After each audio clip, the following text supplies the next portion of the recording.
Praise Lord. ദൈവനാമത്തിന് മഹത്വമുണ്ടാകട്ടെ. കണ്ണുനീര് ഒരു ബലഹീനതയല്ല. Tears are not weakness. ചിലരൊക്കെ ചിന്തിക്കാറുണ്ട്, പെട്ടെന്ന് കരയുന്നവർ ഒത്തിരി ബലഹീനരാണ്, അല്ലെങ്കിൽ വളരെ സെൻസിറ്റീവായിട്ടുള്ള ആളുകളാണ്. ഈ കണ്ണുനീരെന്ന് വെച്ചാൽ ഇറ്റ്സ് എ റിയാക്ഷൻ, നമ്മുടെ ഓരോരുത്തരെയും പ്രതികരണമാണ്. ചിലർ നല്ല സെൻസിറ്റീവായിട്ടുള്ള ആളുകൾ പെട്ടെന്ന് കരയും, പെട്ടെന്ന് സങ്കടപ്പെടാറുണ്ട്. എന്നാൽ ദൈവത്തിൻ്റെ വചനം പറയുന്നത്, നിൻ്റെ കണ്ണുനീരിനെ കർത്താവ് തുരുത്തിയിലാക്കി വെച്ചിരിക്കുകയാണ്.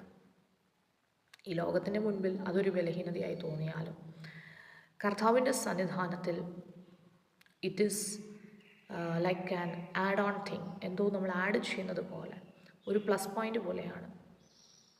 നമ്മുടെ കണ്ണുനീരിനെ തുരുത്തിയിലാക്കി വെച്ചിട്ട് ആ കർത്താവ് നമുക്ക് വേണ്ടി പ്രവർത്തിപ്പാൻ വിശ്വസ്തനാണ്. ദൈവത്തിൻ്റെ വചനത്തിൽ കരഞ്ഞ അനേകരെ നമുക്ക് കാണാൻ കഴിയുന്നുണ്ട്. അനേക ഭക്തന്മാർ, അവരൊക്കെ കരഞ്ഞവരാണ്.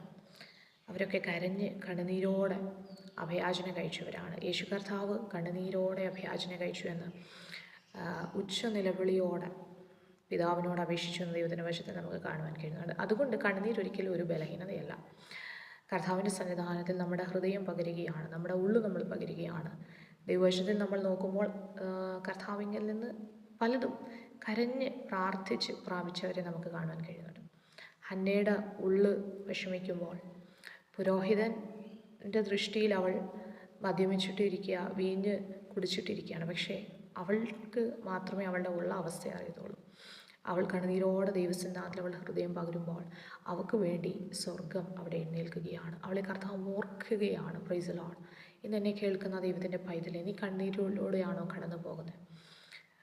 ആമേൻ. കണ്ണുനീർ താഴ്വയിൽ കൂടി നീ കടക്കുമ്പോൾ അതിനെ ജലാശയമാക്കി മാറ്റുന്ന കർത്താവ് നിൻ്റെ കണ്ണുനീരിന് കർത്താവ് മറികടന്ന് പോകത്തില്ല. നിൻ്റെ ചോദ്യങ്ങൾക്ക് ഒരു ഉത്തരമായി, ഒരു മറുപടിയായി ഈ ലോകത്തിൽ ആരും എഴുന്നേറ്റില്ലെങ്കിലും നിനക്ക് വേണ്ടി എഴുന്നേൽക്കുന്ന ഒരു സ്വർഗീയ പിതാവുണ്ട്.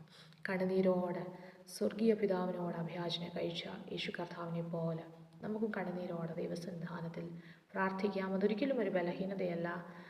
കണ്ണുനീരോടെ പ്രാർത്ഥിച്ച് കർത്താവിൽ നിന്ന് ചിലതൊക്കെ പ്രാപിപ്പാൻ ദൈവത്തിൻ്റെ ആത്മാവ് നമ്മെ ഓരോരുത്തരും സഹായിക്കട്ടെ.